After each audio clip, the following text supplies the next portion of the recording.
A paz do Senhor, seja bem-vindo, seja bem-vinda ao canal do professor Álvaro Bruno para mais uma videoaula da Escola Bíblica Dominical da nossa CPAD, Casa Publicadora das Assembleias de Deus. Estamos na lição de adultos, segundo trimestre de 2022, os valores do reino de Deus. Não se esqueça de deixar aqui embaixo o seu gostei, se inscreva no canal, ative o sininho para você receber as notificações, deixe também seus comentários, eles são válidos, são muito importantes para nós. Se você falar, mas eu não gosto de escrever, diga lá amém, escreva lá glória a Deus, ou pode colocar lá Deus te abençoe, Deus é contigo. Eu vou amar receber a bênção de Deus através de você para a minha vida. Hoje é a lição número 12, 19 de junho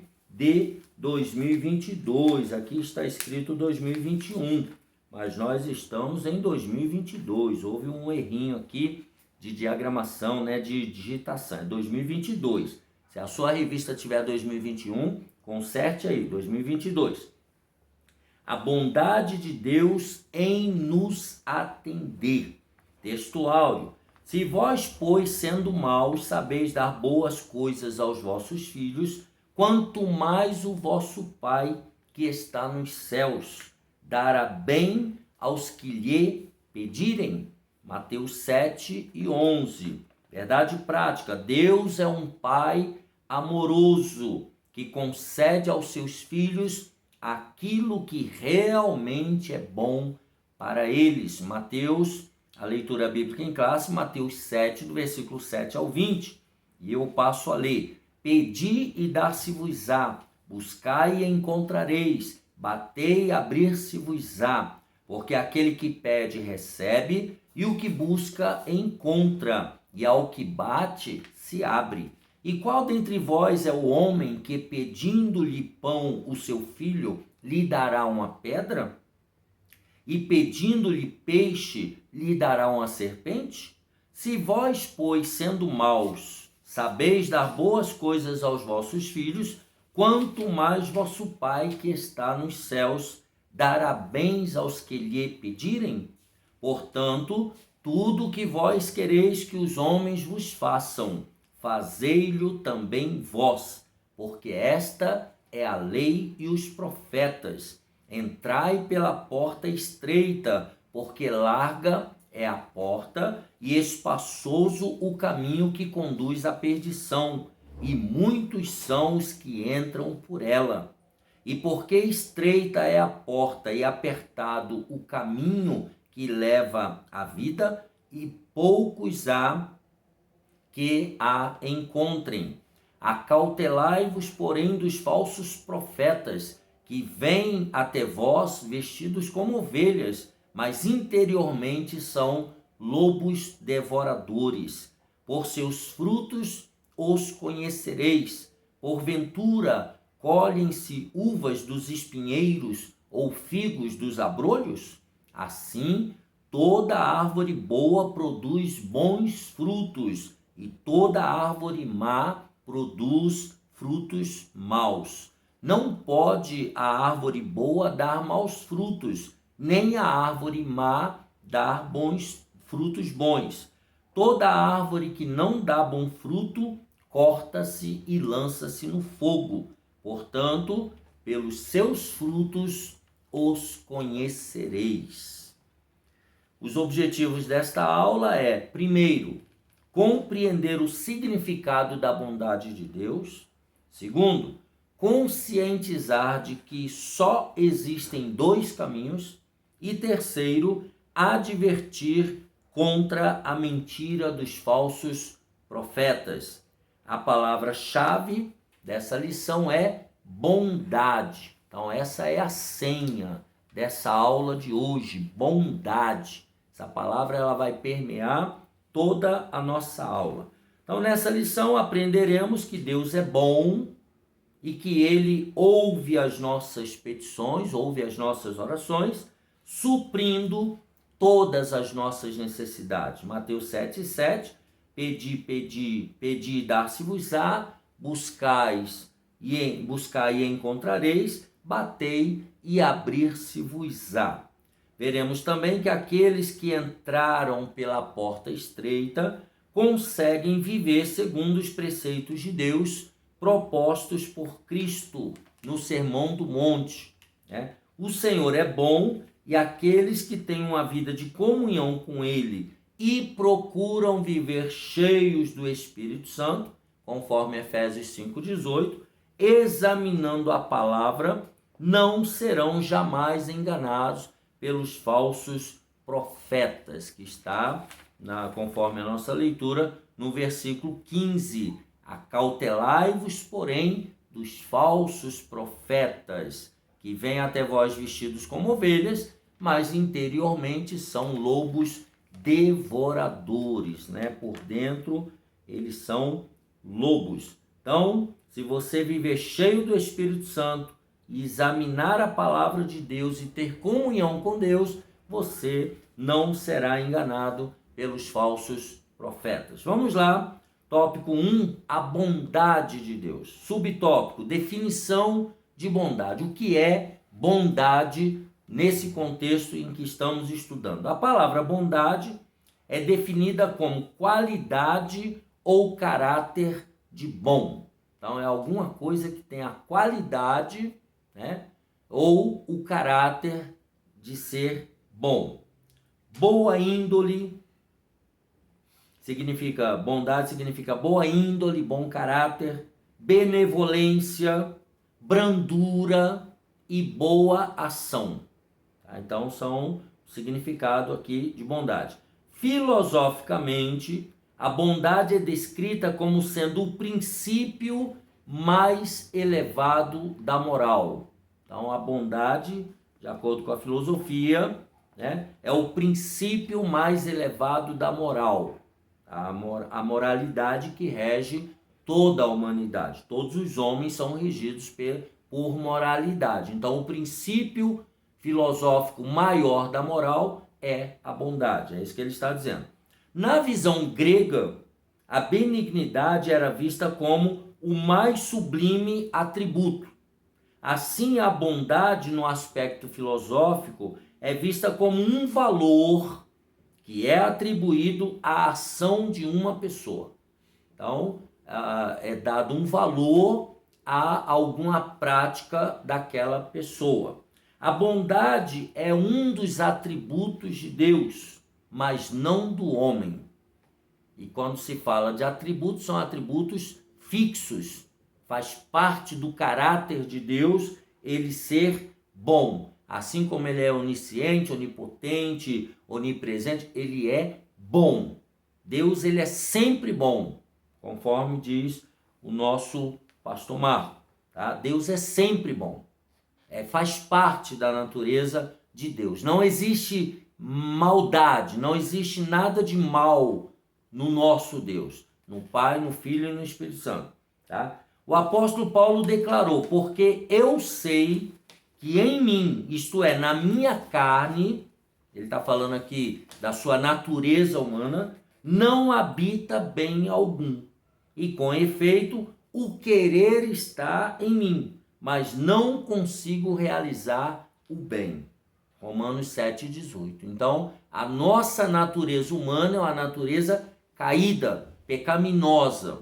Então, por mais que a gente queira acertar, por mais que a gente queira fazer o bem, a nossa natureza nos puxa e muitas vezes nos faz fazer o mal. É nesse sentido que Romanos 7,18 Paulo está falando. Então, ao pecar, e aí ele vai complementar, né? O homem se tornou um ser desprovido da justiça original, aquela que ele tinha lá na criação e quando foi posto no jardim do Éden. Ele se tornou um ser desprovido da justiça original e sem estima para as coisas santas relacionadas a Deus, passando a ter a tendência para o mal e para as práticas imorais. Daí a razão da ênfase de Jesus, quando falou com Nicodemos, tá? Para o novo nascimento, em João 3 e 3. Vamos ler na Nova Almeida Atualizada, que você encontra lá na CPAD. João 3 e 3, Jesus falando com Nicodemos, ele disse o seguinte: em verdade, vos digo que se alguém não nascer de novo, não pode ver o reino de Deus. Tem que nascer de novo.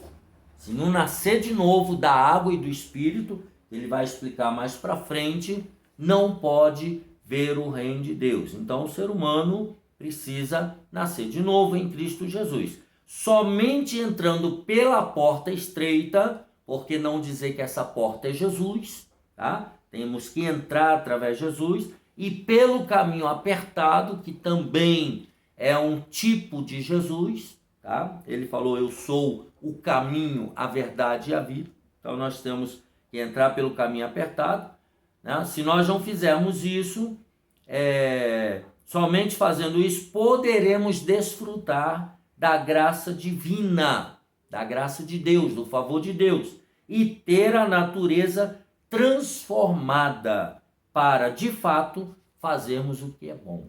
Então, só os nascidos em Cristo Jesus, só os que vivem o novo nascimento é que conseguem realizar, né, coisas boas, ainda que às vezes falhe, peque, continua com a velha natureza dentro de si, mas com o novo nascimento, o cristão ele consegue viver práticas boas, consegue realizar práticas de bondade na terra. Subtópico 2, a bondade de Deus no aspecto bíblico. Vamos ver isso aqui. Nas Escrituras Sagradas, a bondade é definida como a qualidade do que é bom. Vamos ver isso aí em Êxodo 33, 19.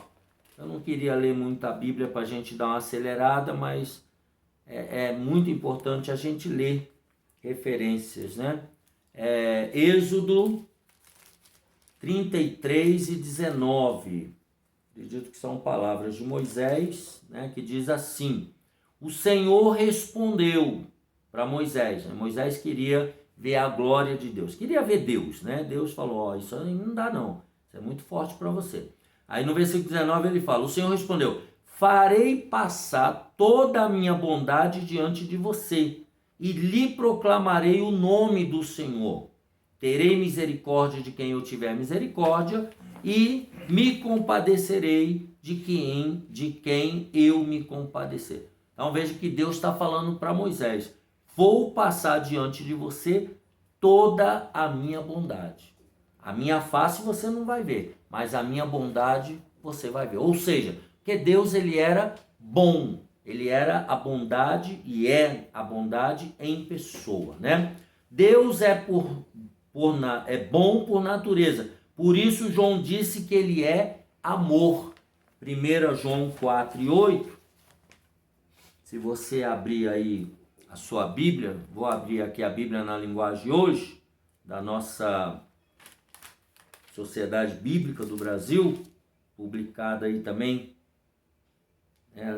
você acha lá na nossa CPAD, diz assim: quem não ama não o conhece, pois Deus é amor. Deus é amor. Então você quer saber o que é amor? Vá conhecer Deus, tá? Porque ele é amor. E aí ele diz o seguinte, o texto, Deus, ele é amor e ele é a fonte de toda a benignidade, de modo que podemos expressar que o real e verdadeiro bem é transcendente, ou seja, está acima da humanidade ou do humanismo. Ele é transcendente e está em Deus. Só em Deus está toda a bondade. Salmo 34, 8. Tá? Vamos ver o que diz Salmo 34, 8. Vou ler na linguagem de hoje.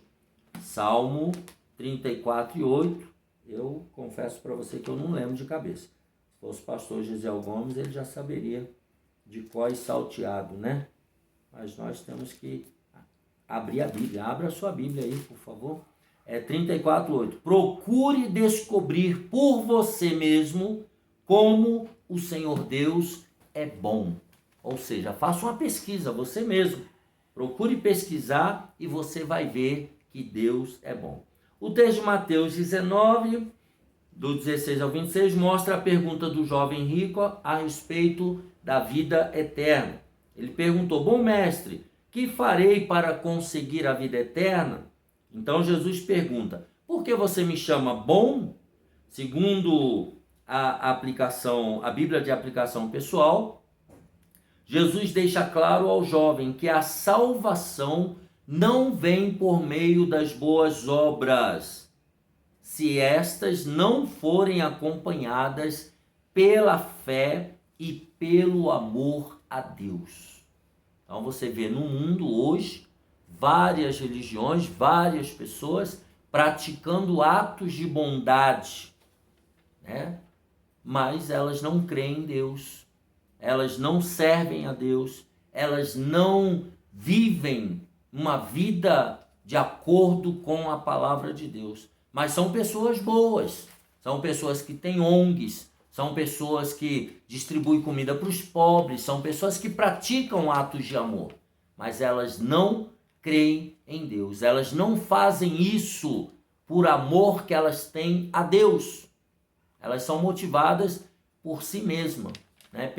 Pela sua própria justiça, digamos assim, tá? A fé e o amor são implantados em nossos corações mediante a ação do Espírito Santo, conforme já falamos no ato do novo nascimento. Quando a gente nasce de novo, nós recebemos o Espírito Santo e ele coloca em nós, então, a fé e o amor, né? Número 3, a bondade de Deus no aspecto teológico. Então, nós vimos no aspecto bíblico, de maneira geral, vimos a definição de bondade, agora vamos ver no aspecto teológico, né? Agora a coisa é mais técnica, né? Teologicamente, o termo bondade é amplo e envolve, o termo é amplo, envolve santidade, retidão, verdade, amor, benevolência, graça e misericórdia. E aí, meu filho, você tem que ir para a FAESP fazer um curso de teológico, né, no núcleo lá de Parelheiros, provavelmente, né, mais perto da sua casa, tá? Para você estudar esses elementos aqui. Palavra santidade, verdade, amor, graça. O que é graça, né? São termos que exigem um estudo mais acurado teologicamente. Então, logo, fica evidente que apenas o Deus da Bíblia é verdadeiramente bom, porque ele é transcendente, ele não é igual aos outros deuses. Só esse Deus aqui, da Bíblia Sagrada, o nosso Deus, que tem esses elementos aqui: retidão, verdade, santidade. Ele é verdadeiro, ele é real. Os outros deuses são fictícios, são invenções, são banalizações, são tentativas do homem achar um caminho para o transcendente, mas o nosso Deus, ele é o único verdadeiro. Então podemos ver a bondade dele no seu amor para conosco. João 3,16, porque Deus amou o mundo de tal maneira que deu o seu Filho único, unigênito, para que todo aquele que nele crê não pereça, mas tenha a vida eterna. Só esse Deus tem a vida eterna para dar ao ser humano, nenhum outro Deus. E por que ele faz isso? Porque ele é bom, ele é amor. Não diz, preste bem atenção, não diz que Deus tem amor para dar. A Bíblia diz que Deus, ele é amor. Então veja, ele é muito mais do que aquilo que ele tem para dar. Amor que revela o que é a perfeição divina. Também podemos ver a benignidade do Senhor, no seu cuidado para conosco, atendendo às nossas necessidades. Quem não conhece o Salmo 23 tem que morrer e viver de novo, porque, né, o Senhor é o meu pastor, nada me faltará, né? Deus, ele é tudo para nós, então nós não temos necessidade de nada, porque Ele supre todas as nossas necessidades, né? O Senhor é bom e a sua graça é dispensada até para os que não merecem nada, até para aqueles que não o servem. O sol, a lua, a natureza, tá aí a praia, né? Tem gente que não gosta de praia, eu gosto de praia, né? Então assim, tá tudo aí, para crentes e não crentes, para quem é filho de Deus e para quem não é filho de Deus. Então isso já mostra o que o nosso Deus, ele é tão bom que o que ele tem sobra até para quem não merece. É isso que está querendo dizer aqui, tá? Mesmo sendo imperfeitos, jamais daríamos aos nossos filhos uma pedra no lugar de pão ou uma serpente no lugar de peixe. Nós, sendo maus, nós não faríamos isso. Então, o que o Deus bondoso, nosso Deus, não fará em nosso favor se pedirmos tudo em oração segundo a sua perfeita vontade? O que Deus não nos dará, né? Você acha que dar um helicóptero para você é pouco? Deus te dá $1 bilhão é pouco? Deus pode te dar, meu filho. Se tiver na vontade dele, ele te dá. Se eu fosse você, eu levantava a mão aí e já ia receber. De repente você está recebendo aí e nem sabe, né? E vai passar por você, né? Deus é bom e atende aos seus filhos que o invocam em oração. Ou seja, tem que ter um relacionamento com Deus, tem que viver uma vida de oração, né? Em relação a Deus, falando com Deus, tendo comunhão com Ele diariamente. Agora, no tópico 2, há 2 caminhos para escolher. Primeiro, a porta e o caminho no aspecto bíblico. O que significa isso, né? O que significa nesse texto aqui a porta e o caminho? Vamos ver? Ao apresentar as figuras, então ele está falando figurativamente, isso é figura de linguagem, isso aqui é uma metáfora, isso aqui é uma comparação, figura de linguagem, tá? Ao apresentar as figuras da porta e do caminho no Sermão do Monte, Cristo estava dando ênfase à ação de se iniciar algo novo, uma nova comunhão, né? Se iniciar algo novo, uma nova jornada, uma nova comunhão, uma nova vida, né? A porta fala de acesso a uma nova e viva experiência com Jesus. João capítulo 10, versículo 9, vou ler na Bíblia de Estudo Roma, uma das melhores Bíblias de estudos da atualidade. Você pode comprá-la lá na CPAD, que também é a editora, né, que lançou essa Bíblia, né, esse livro maravilhoso, a Bíblia de Estudo Roma, Bíblia boa, né, vale a pena. João 10:9 ele diz: eu sou a porta. Jesus está falando, se alguém entrar por mim, salvar-se-á, e entrará e sairá e achará pastagens. Jesus, ele é a porta, tá? Metaforicamente falando, preste bem atenção. E o caminho é a nova conduta adotada por aqueles que abandonaram a trilha do pecado e agora seguem o melhor e único caminho. João 14:6, né? Eu sou, né, 14:6. Disse-lhe Jesus: eu sou o caminho e a verdade e a vida. Ninguém vem ao Pai senão por mim. Jesus está falando, eu sou o caminho. Então nós temos que andar em Jesus. Então é importante atentar para os costumes da época em que Cristo fez menção à porta e ao caminho. Vamos ver o contexto bíblico. Por que ele usou porta e caminho? É bem possível que, ao mencionar estes termos, porta e caminho, ele estivesse pensando na cidade de Jerusalém, pois as cidades, em sua maioria, eram muradas e tinham algumas portas largas e outras portas estreitas. Olha que legal! Por isso que vale a pena você fazer um curso de teologia. Vem estudar na FAESP com a gente, a Faculdade de São Paulo do Belenzinho, tá? No período noturno, à noite, as portas grandes eram fechadas. Os portões, as portas grandes eram fechadas, permitindo apenas que ficassem abertas as portas estreitas. Essas portinholas, essas portas estreitas, era chamada de fundo de agulha. Olha que legal! E quem desejasse passar por ela teria de fazer muito sacrifício. Dava trabalho entrar pela portinhola, dava trabalho entrar pelo fundo de agulha, tá? Às vezes a passagem de um camelo com mercadoria por meio dela era impossível, tá? Porque os camelos também entravam por ali, sendo necessária a retirada da bagagem.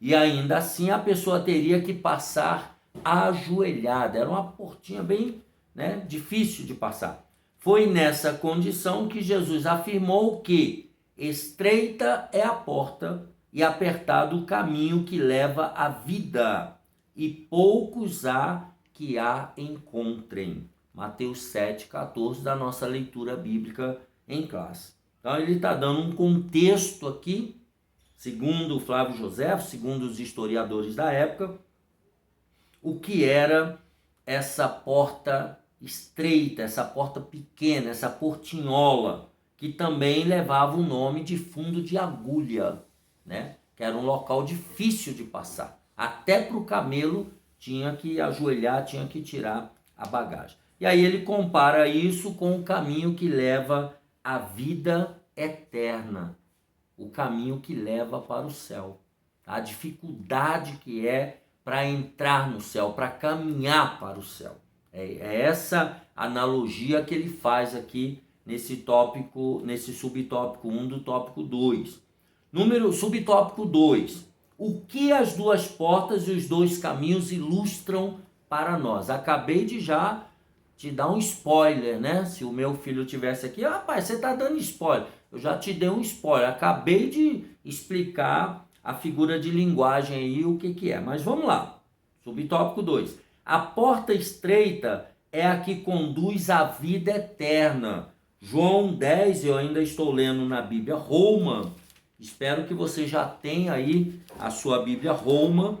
Vai lá na CPAD e fala assim, eu vim comprar a Bíblia Roma porque eu vi o professor Álvaro Bruno anunciando lá no canal dele. Dá para dar um desconto? Vai que cola, Mas vai lá comprar a sua Bíblia, João 10, do versículo 7 ao 9, ele diz: tornou, pois, Jesus a dizer-lhes, em verdade vos digo, que eu sou a porta das ovelhas.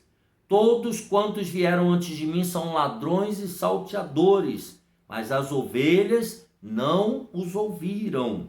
Eu sou a porta. Se alguém entrar por mim, salvar-se-á, e entrará e sairá e achará pastagens. Então aqui Jesus está falando, que ele é a porta de entrada das ovelhas. Ele estava mostrando que há um único caminho que pode conduzir o pecador à vida eterna com Deus. Só tem um caminho. Os atos religiosos e as boas obras, que nós falamos até no tópico 2, não podem levar o homem ao céu. Somente a fé em Jesus Cristo poderá conduzi-lo à vida eterna com Deus. Então não adianta a pessoa fazer atos de bondade se não for por amor a Deus, se não for com fé em Deus, se não for através de Jesus Cristo. Aí não adianta nada.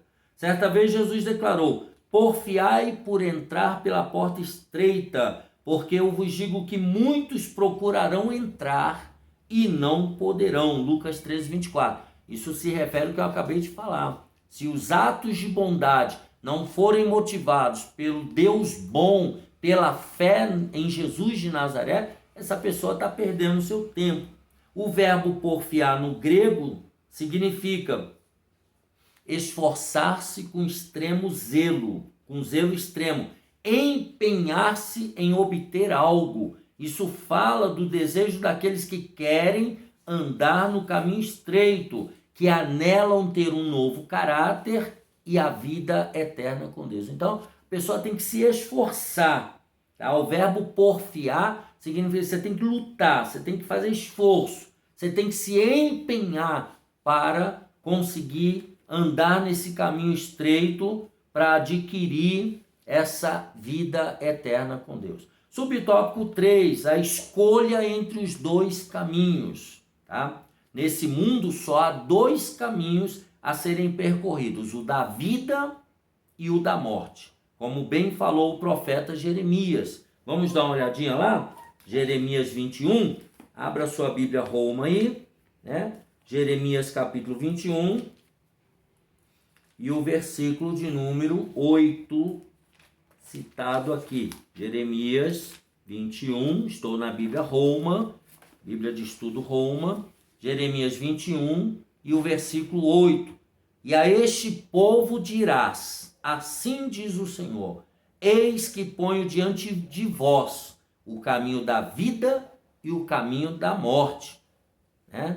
E ele ainda diz, escolha o caminho da vida. Né? Ele manda a gente escolher o caminho da vida, não o caminho de morte. Tá? Então são dois caminhos. Infelizmente, a escolha de muitos é pelo caminho amplo, tá? Pois nele não há restrições, tudo é permitido. Nesse caminho de morte, você pode tudo. Você é o seu próprio Deus. Tá? Contudo, muitos homens e mulheres escolheram trilhar o caminho estreito, onde todas as coisas são lícitas, mas nem tudo convém. Paulo já falou sobre isso em 1 Coríntios 10, 23. Está tudo aí. Você pode tudo, você tem liberdade. Mas nem tudo convém, nem tudo vai fazer bem para a sua alma. É isso que ele está falando. Pela porta larga é possível passar as obras da carne.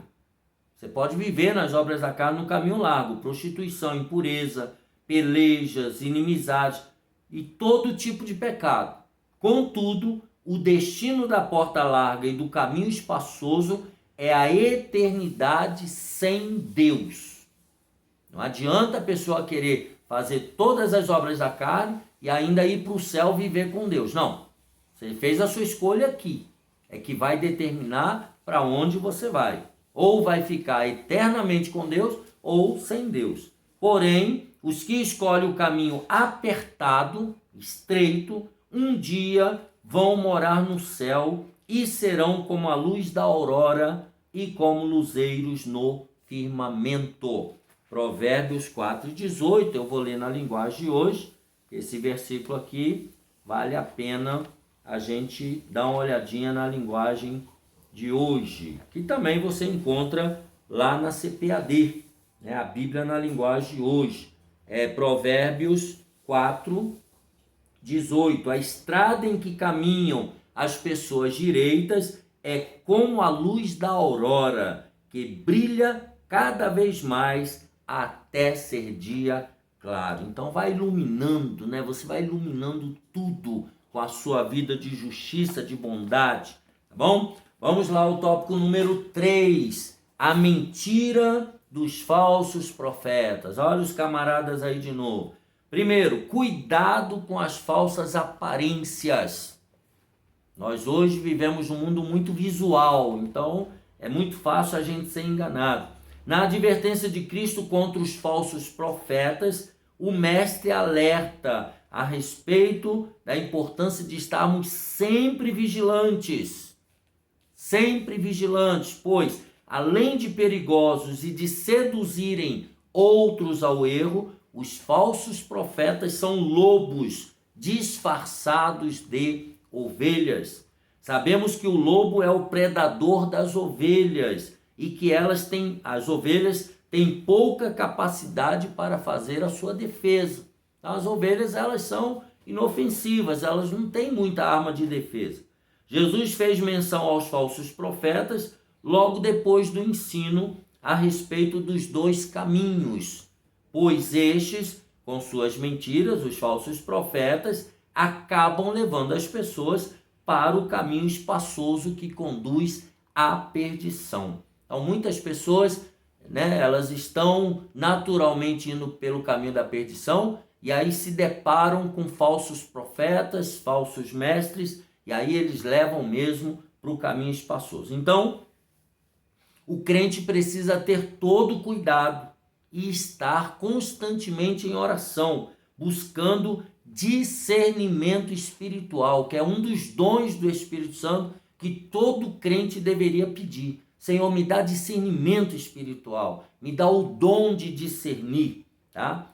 Para não ser iludido pela boa oratória e as palavras bonitas dos que se dizem profetas, mas não são, tá? Mas as palavras são bonitas. Os falsos profetas podem até parecer dóceis, podem parecer mansos, podem se vestir como ovelhas, mas por dentro são lobos vorazes, eles são feras, tá? Atos 20 e 29. Esses falsos profetas demonstram ter piedade, fazem longas orações, profetizam, mas é tudo aparência, é só do lado de fora. Tá? Paulo advertiu Timóteo, lá em 2 Timóteo 3,5, sobre isso. Tá? E então, como detectar os falsos profetas? Vamos lá? Subtópico 2.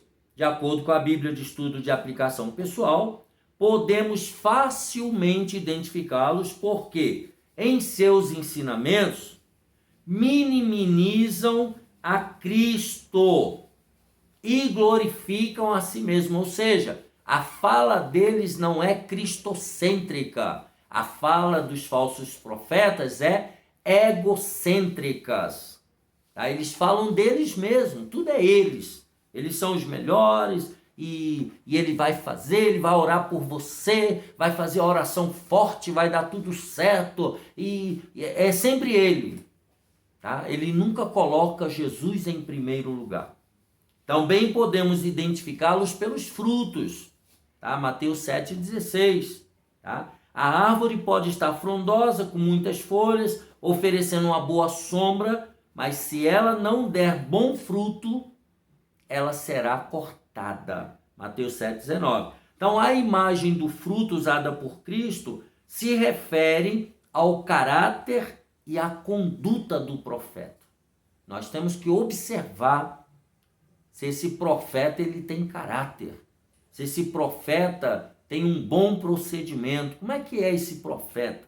Ainda podemos acrescentar mais um elemento significativo para detectar o falso profeta: o seu ensino. Tá?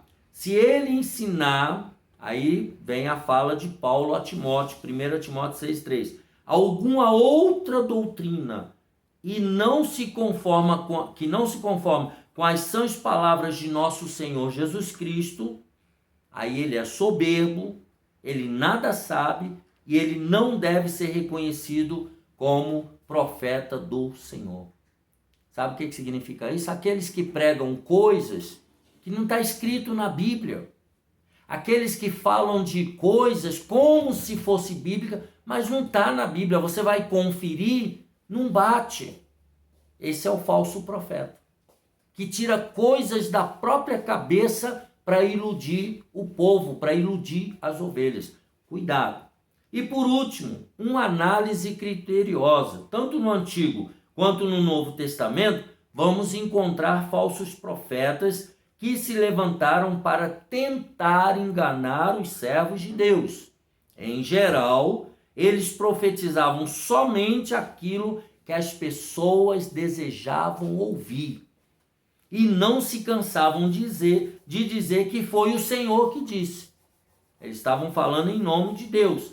Ao ensinar a respeito do futuro, Jesus afirmou que surgirão muitos falsos profetas e enganarão a muitos. Mateus 24:11. Por isso, precisamos vigiar para não sermos enganados. Vigia, irmão.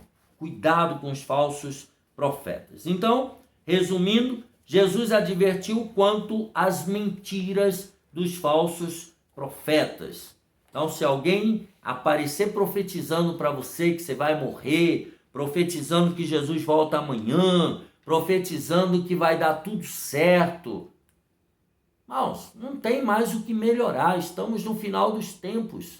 Então, cuidado com os falsos profetas. Você que fica olhando o WhatsApp, TikTok, Facebook, tudo que aparece lá, você já fica preocupado. Será que é a besta? Será que é o anticristo?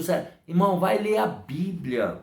Vai para a escola dominical. Você que está me assistindo, incentive os irmãos a irem para a escola dominical e parar de ficar dando crédito para essas mensagens de Facebook, de YouTube, de não sei o que. É um monte de gente falando um monte de coisa. Cada um é mais especialista que o outro.